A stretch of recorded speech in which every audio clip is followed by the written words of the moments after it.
Sadhu, sadhu, sadhu.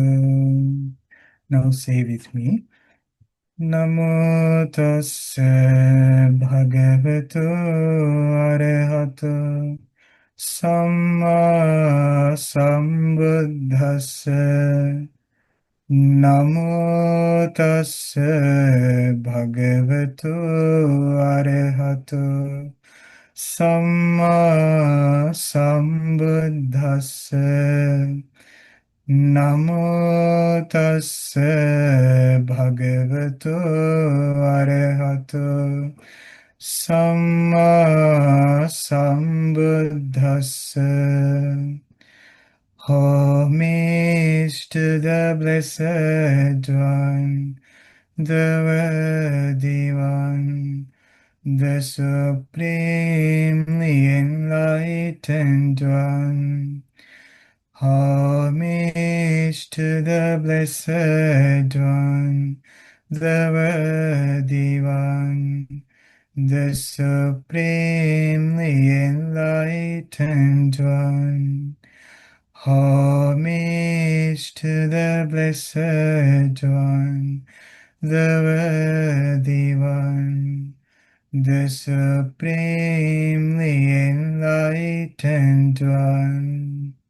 Sadhu, sadhu, sadhu.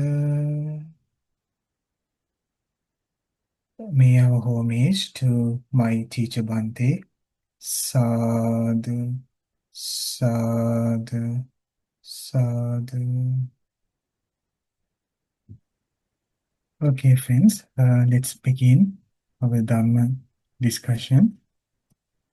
We were studying about the Satipatthana Sutta's charnel ground meditation. We studied about the stage of the gradual decay of a dead body. So that was our theme. And according to that meditation, it said that the mindful person should observe the impermanence of the body in order to let go of the attachment. And when one observes that dead body, so one can know that not only that body which is lying on the charnel ground that has the fate of impermanence, but my body too has that nature, that my body will also gonna be like the body that is abandoned in the charnel ground. And that was to understand the impermanence. Our goal was to understand the impermanence because we wanted to detach, we wanted to give up the attachment that we hold blindly to the body that stops our peace of mind. So that was the main objective why we do such a meditation.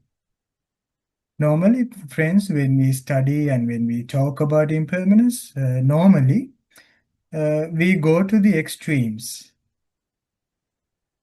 Sometimes we try to catch the meaning of that impermanence by relying on to the extremes.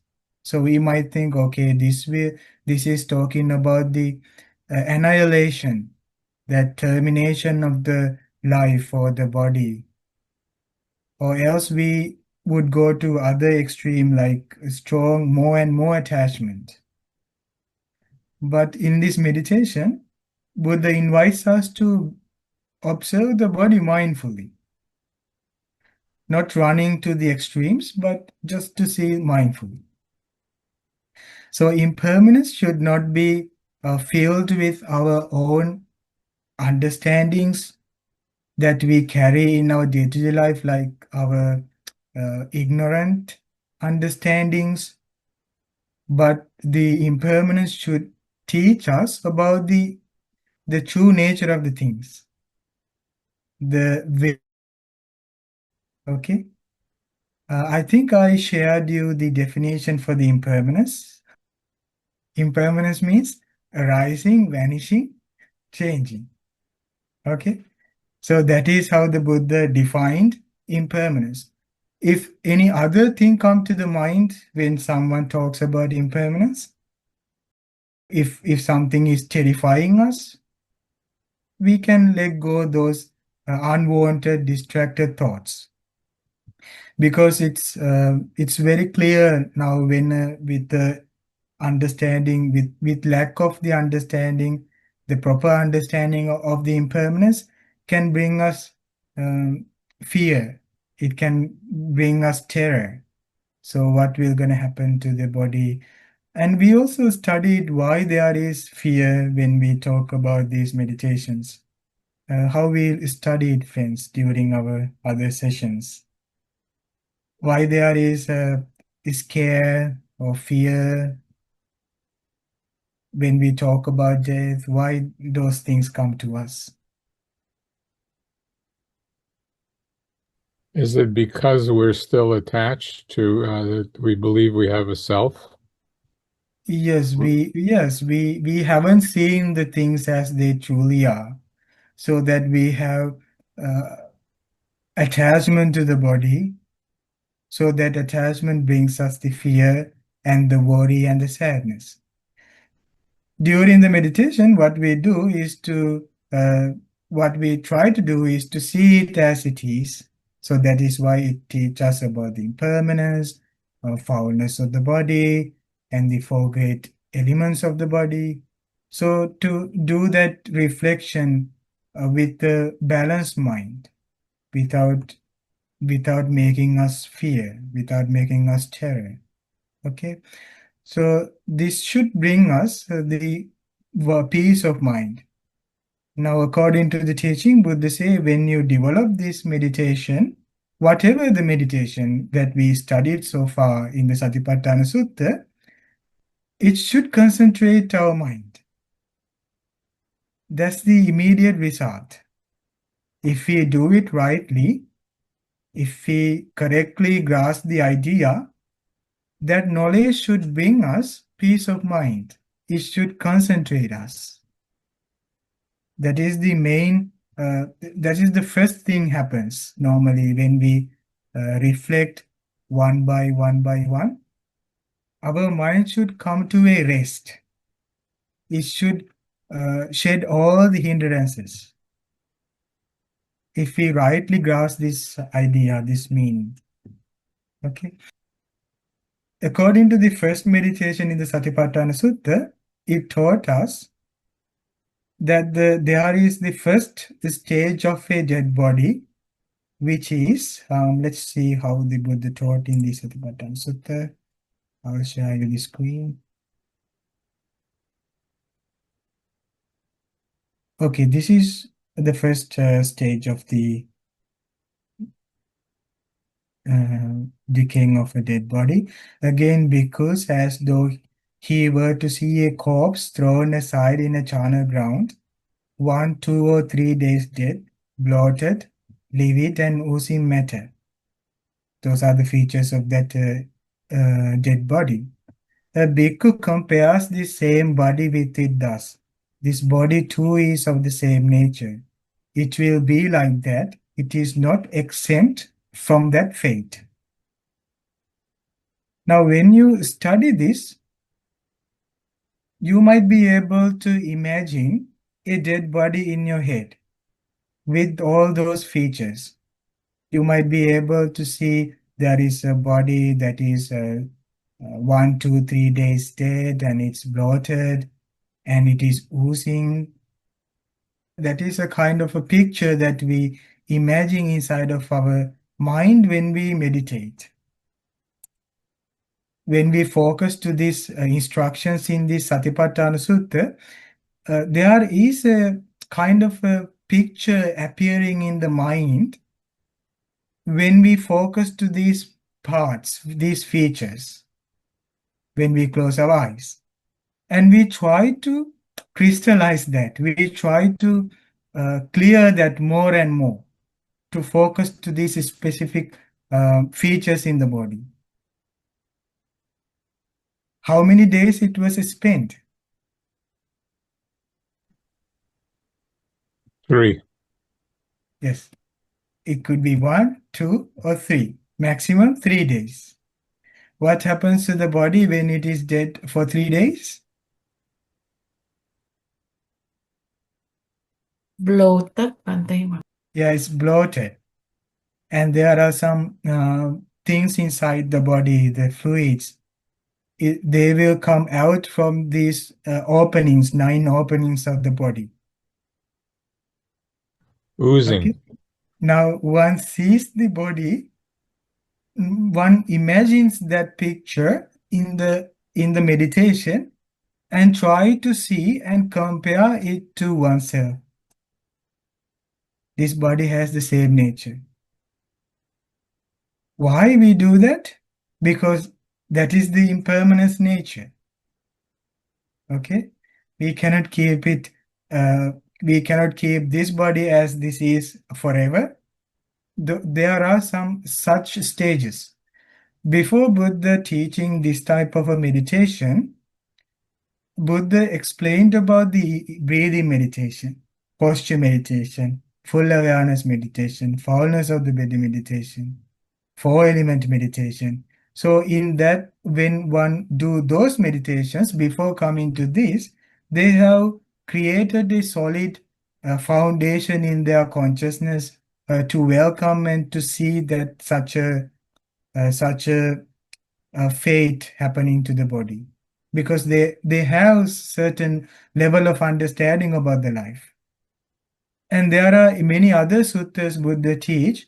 Whoever would like to practice teachings, they should, whoever that person, whether it is a monastic or a lay person, should think few things more often. Buddha say every day. In other words, we should think every day about those few things in that sutta. Buddha say, you should think, I am subjected to old age and I'm not exempt from that. Buddha say to think it every day. I am facing to old age, I'm not separated from that. Next, Buddha say one should think I'm subjected to sickness, I'm not exempt from that. I'm subjected to death, I'm not exempt from that. What's the next one?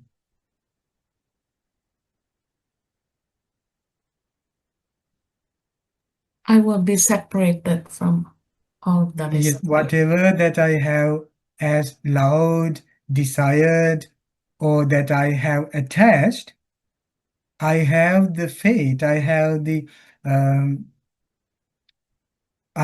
nature to be separate from that. Whatever there is attachments in me, I have the nature of separating from them. Okay? And the last, Buddha say one should every day think, I am the owner of my actions. I am the heir of my actions. So on. So Buddha say, think about the karma. So these things prepare one's mind to do a practice like that about a decaying of a dead body.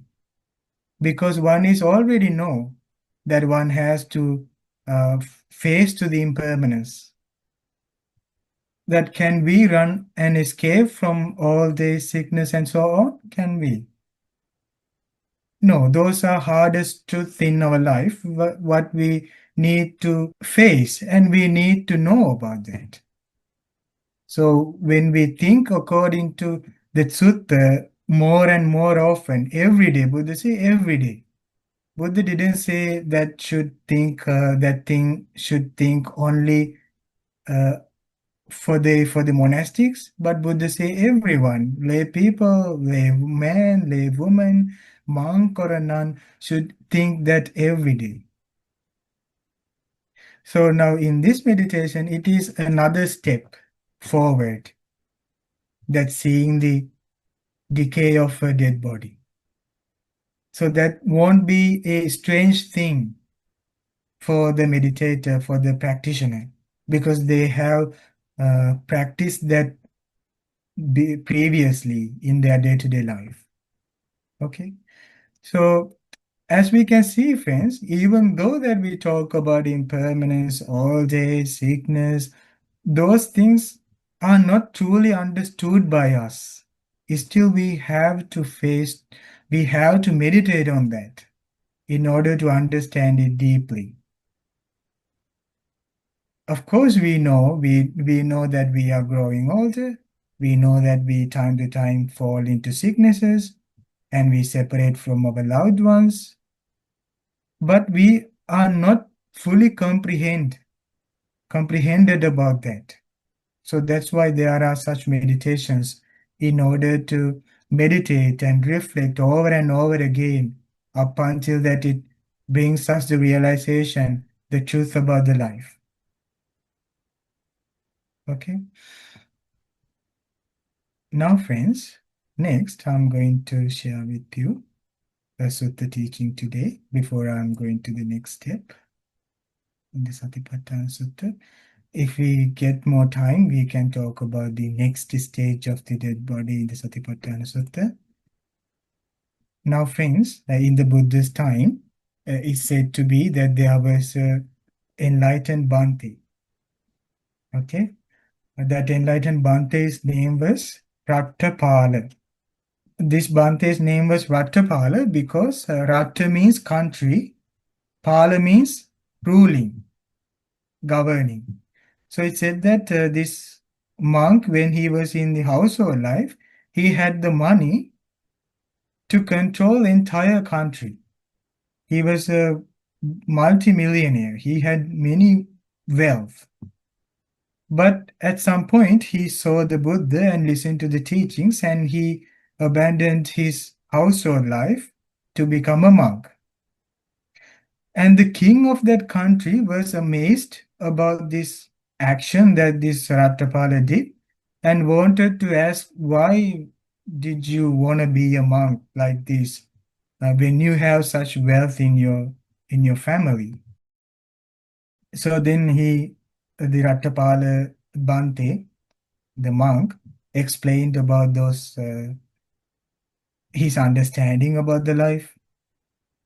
And he said, this is extraction from that original sutta.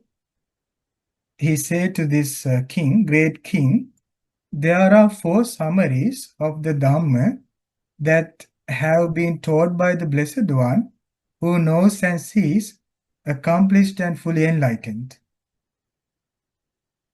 Knowing and seeing and hearing them, I went forth from the home life into homelessness. Now he said, if you summarize all the teachings of the Buddha, there are 4 special facts. And knowing and seeing about them, I went forth from the home life into homelessness. Now he is sharing what are those 4 things. First one, these are summaries when you conclude all the teachings. First one, life in any world is unstable. It is swept away. That's the first one. Okay, friends? If you need, you can write it down. These are beautiful truths in life and very helpful if we think over and over again. Life in any world is unstable. It is swept away, moving really fast.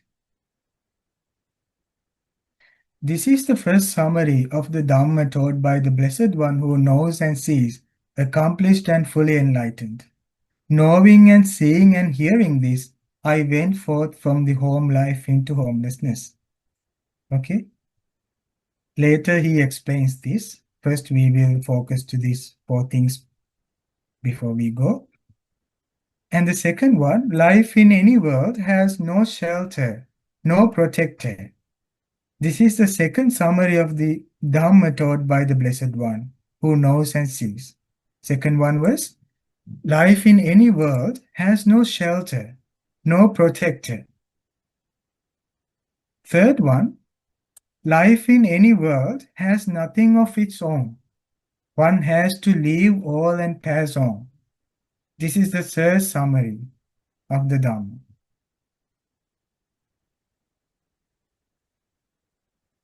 Fourth one, life in any world is incomplete, insatiate, the slave of craving. This is the fourth summary of the Dhamma taught by the Blessed One who knows and sees. So there are four summaries in the Dhamma. Here the in any world means wherever a one born. It could be human life or heavenly world or any other lower realms. Wherever one goes, he say, first one, unstable. Swept away, it's moving really fast. Second one, has no shelter, no protector. There is no escape place, which means no shelter means there is no place to go under, so that one still survives and protect. Third one, life in any world has nothing of its own. One has to leave all and pass on, which means whatever one takes to be mine, me, myself, has to leave all and pass on. Fourth one, life in any world is an incomplete, insatiate, the slave of craving.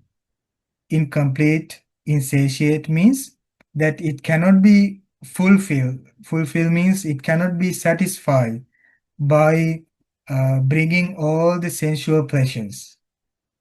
There is no point that our mind will feel completely satiable, complete in mind because of this sense pleasures, because of the cravings we have.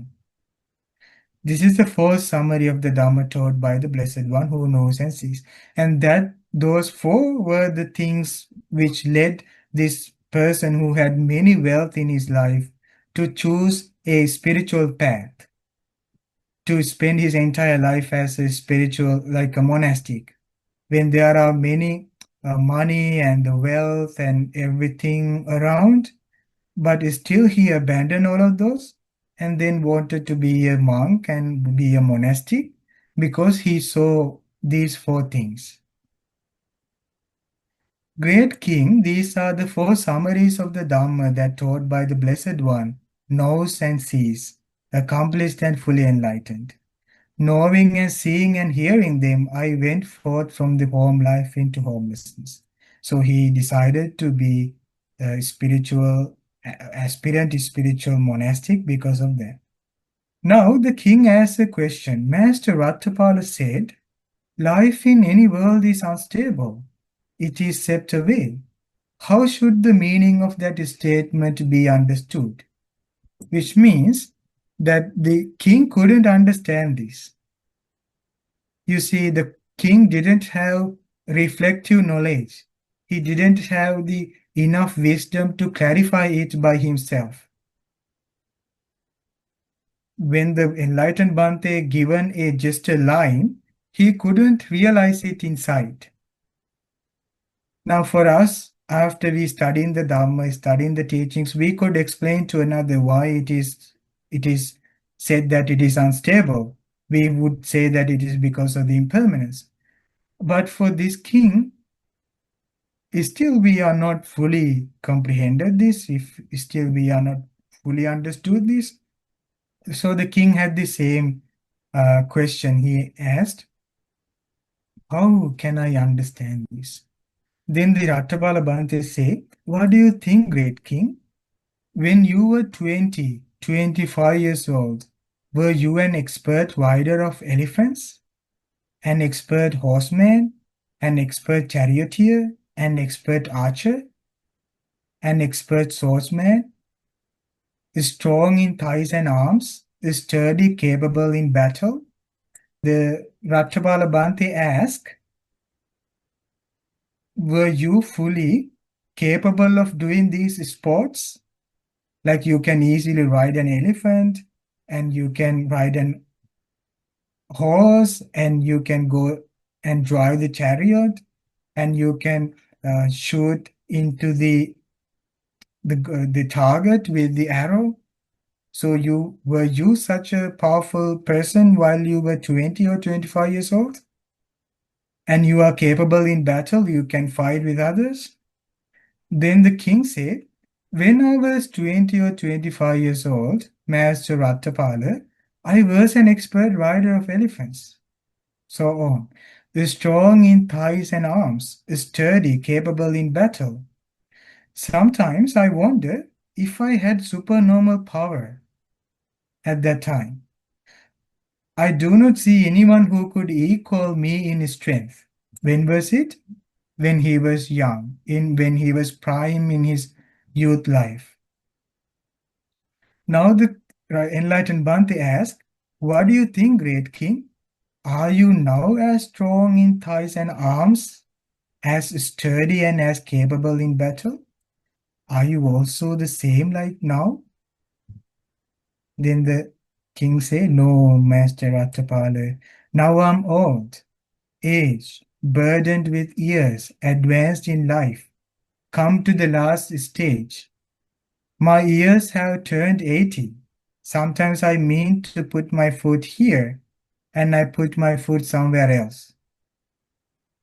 Great king, it was on account of this that Blessed One who knows and sees, accomplished and fully enlightened, said, life in any world is unstable. It is swept away. No matter how much powerful one is physically, no matter how much one has authority through the money and through the possessions, material gains, they are changing. Those things are changing, cannot stop. So that is why even for such an influential person like the king couldn't stop his own aging. Now he say, while I was young, I had so much power in body, but while I was grown older, that I cannot control even my body. I put one place my foot, but I mean to put one place, but I accidentally put another place. So these are the impermanence in our body, in our life. These are the true nature of the body. And when I knew and saw and heard this, I went forth from the home life into homelessness. So then the king said, it is wonderful, Master Raṭṭhapāla. It is marvelous how well that being has been expressed by the Blessed One who knows and sees, accomplished and fully enlightened. Life in any world is unstable. It is swept away. It is indeed so. Now, when realizes it, a deep happiness arose in the mind, in the heart, that one rejoices in that happiness by saying it is indeed so. That is very true. When one realizes the truth, there is a deep happiness, deep satisfaction by seeing the true nature, by seeing the things as they truly are. So impermanence should not make us fear. Impermanence should not make us terror. Instead, if we do it rightly, if we meditate rightly, it should bring us so much joy. Indeed, it is indeed so. It is indeed so. And he put his gratitude to the Buddha. He said, it is marvelous how well that has been expressed by the Blessed One. So next he asks, Master Raṭṭhapāla, there exist in this court elephant troops and cavalry and chariot troops and infantry, which will serve to subdue any threat to us. King say, normally the king remembers about his force, his army. I have this much soldiers, I have this much weapons, I have this much animals to attack the enemies. And I feel like I'm fully protected. There is no way to threat us. Now Master Raṭṭhapāla said, life in any world has no shelter, no protector. You say there is no way to protect, there's no way to escape. How should the meaning of that statement should be understood? What do you think, great king? Do you have any chronic ailment? I have a chronic wind ailment. Master Raṭṭhapāla, I have a disease in my body. Sometimes my friends and companions, kinsmen and relatives stand around me, thinking, now King Kauravya is about to die. Now King Kauravya is about to die. He said that when he was like these ailments, these diseases, the relatives gather around because he was 80 years old, and they're thinking, okay, now this king would die. Now this king was going to go. And all the friends, companions, family members, everyone gather around him. Now he explained that to the enlightened Bhante. Bhante said, what do you think, great king? Can you command your friends and companions, your kinsmen and relatives? Come, my good friends and companions, all of you present share this painful feeling so that I may feel less pain? Or do you have to feel that pain yourself alone? When you are going through that severe ailment, can you give little to people around you? Can you tell that, please take my painful feeling and share it with you? Can you give that to them? Or do you have to feel to that pain by yourself? I cannot command. So he has the power to command because he is the king. He can tell anyone in the country, do this or do that. But can you command your friends around you to take your painful feeling?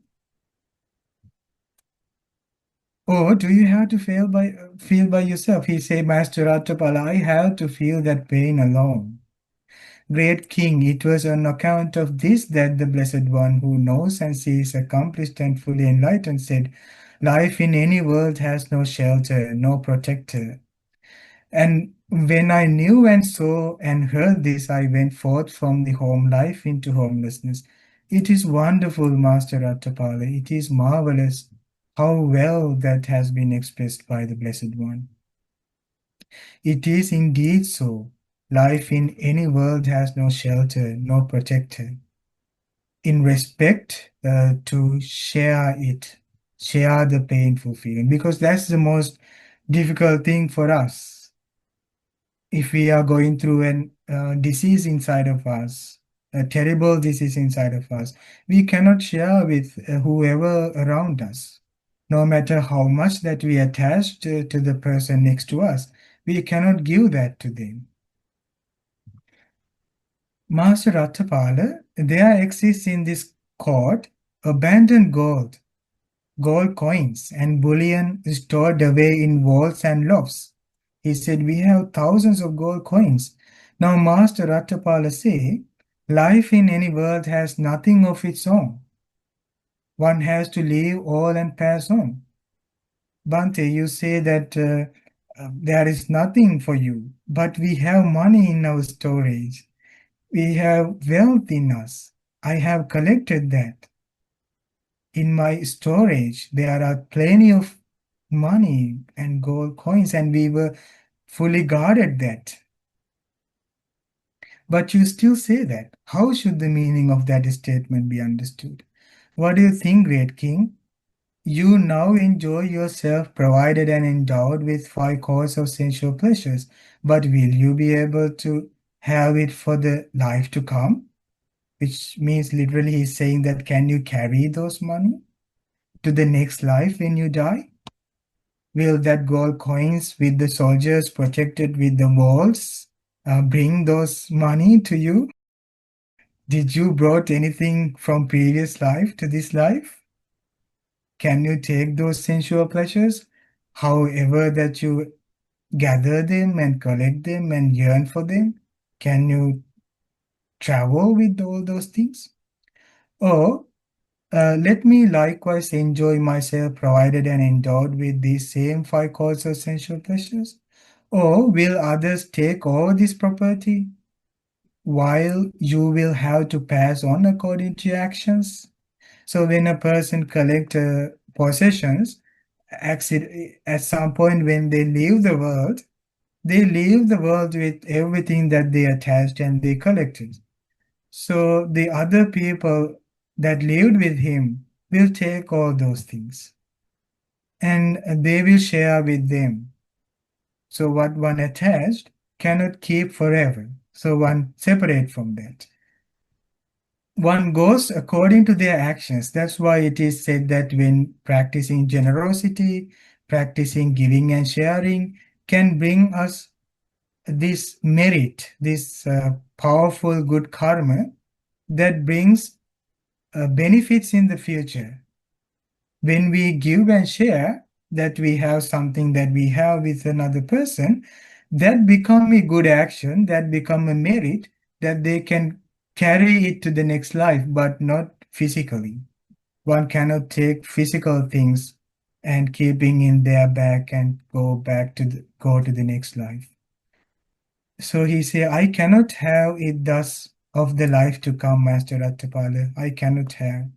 So he say, I cannot have all this like that. On the contrary, others will take over this property while I shall have to pass on according to my actions.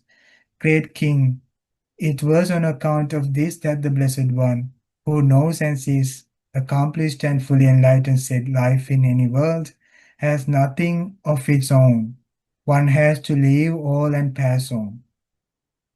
So again he say, it is indeed so. He has so much joy inside when he listened to that. Now Master Raṭṭhapāla said, life in any world is incomplete, insatiate, and slave of craving. How should the meaning of that statement to be understood? This is beautiful. Because the Raṭṭhapāla Bhante is showing that truth within the king, in the king's life. Raṭṭhapāla Bhante is trying to help him to apply that teaching to his life, his own life, to realize that. What do you think, great king? Do you reign over the rich Kuru country? Kuru means nowadays New Delhi. At that time it was called Kuru. New Delhi, the capital city in India. What do you think, great king? Do you reign over the rich Kuru country? Yes, Master Raṭṭhapāla, I do. So he was the king at that time. What do you think, great king? Suppose a trustworthy and a reliable man came to you from the east and said, please know, great king, that I have come from the east, and there I saw a large country, powerful and rich, very populous, crowded with people. There are plenty of elephant troops there, plenty of cavalry, chariot troops, and infantry. There is plenty of ivory there, plenty of gold coins, and bullion, both unworked and worked. So this messenger tells the king about the same pleasures. Look, there is a beautiful country, and there are thousands of troops. There are many gold coins, and there are ivory, and plenty of women for wives. With your present forces, you can conquer it. These messengers say there are women, and you can take them as wives, and you have golden, and you have troops. Go. With your force, you can conquer it. Conquer it then, great king. What would you do? We would conquer it and reign over it, Master Raṭṭhapāla. It looks this king was very honest. He said, we would conquer it and reign over it, Master Raṭṭhapāla. What do you think, great king? Suppose a trustworthy and reliable man come to you from the west, from the north, from the south, and from across the sea, and said, please know, great king, that I have come from across the sea, and there I saw a large country, powerful and rich, conquer it. Then, great king, what would you do? So the king said, we would definitely conquer it too and reign over it, Master Raṭṭhapāla. So he said, whenever I hear about these sense pleasures and these other countries and other sensual stimulations that I can provide, that I will definitely go because I have much power and I will conquer. Great king, it was on account of this that the Blessed One who knows and sees, accomplished and fully enlightened, said, life in any world is incomplete, insatiate, the slave of craving. why there are such greedy thoughts popping up in the mind over and over again? Because of the craving. Because of the ignorance thinking shows that there is a satiability if you go and enjoy the sense pleasures. When I knew and saw and heard this, I went forth from the home life into homelessness. It is wonderful, Master Raṭṭhapāla. It is marvelous how well that has been expressed by the Blessed One, who knows and sees, accomplished and fully enlightened.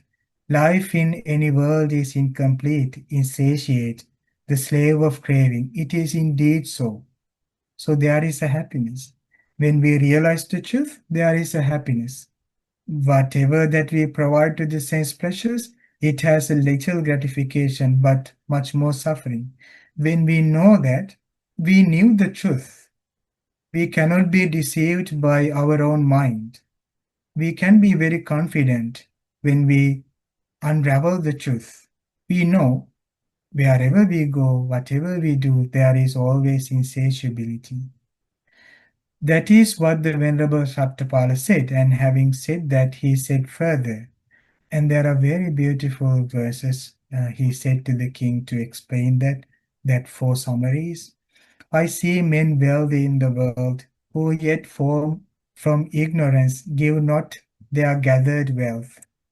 Greedily they hoard away their riches, longing still for further sensual pleasures. A king who has conquered the earth by force and rules over the land the ocean bounds is yet unsated with the sea's near shore, and hungers for its further shore as well. So this was taught 2600 years ago, but true nature of the life remains always the same. Most other people too, not just a king, encounter death with craving unabated. With plans still incomplete, they leave the corpse. Desires remain unsated in the world. When the corpse dead body lied on the charnel ground, that person, while he was living in his life as a human, was living with unsatiated craving. Now what happened to that dead body is lied and abandoned by one's own relatives, and just rotting and just deteriorating in the charnel ground. His relatives lament and rend their hair. Relatives normally when one dies cry, "Ah me, alas, our love is dead." They bear away the body wrapped in shrouds to place it on a pyre and burn it there. Clad in a shroud, he leaves his wealth behind. Prodded with stakes, he burns upon the pyre. And as he dies, no relatives or friends can offer him shelter and refuge here. While his heirs take over his wealth, this being must pass on according to his actions. And as he dies, nothing can follow him, not child, no wife, no wealth, no royal estate. Longevity is not acquired with wealth, nor can prosperity banish old age. Short is this life, as all the sages say. Eternity it knows not, only change. The rich and the poor alike shall feel death's touch.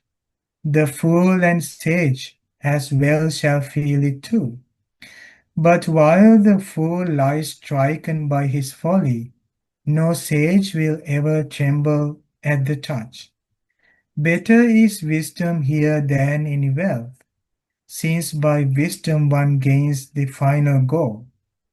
For people through ignorance do evil deeds, while failing to reach the goal from life to life. As one goes to the womb and to the next world, renewing the successive round of births, another of little wisdom trusting him goes also to the womb and to the next world. Just as a robber caught in a burglary is made to suffer for his evil deed, so people after death in the next world are made to suffer for their evil deeds. Sensual pleasures varied, sweet, delightful, in many different ways disturb the mind. Seeing the danger in these sensual ties, I choose to lead the homeless life, O King. As fruits fall from the tree, so people too, both young and old, fall when this body breaks. Seeing this too, O King, I have gone forth. Better is the recluse's life assured. So he finished the verses. Sadhu, sadhu, sadhu.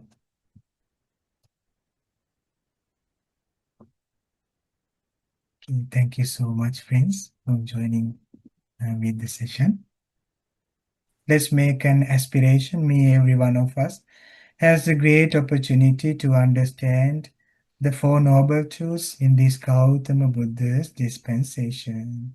Sadhu, sadhu, sadhu.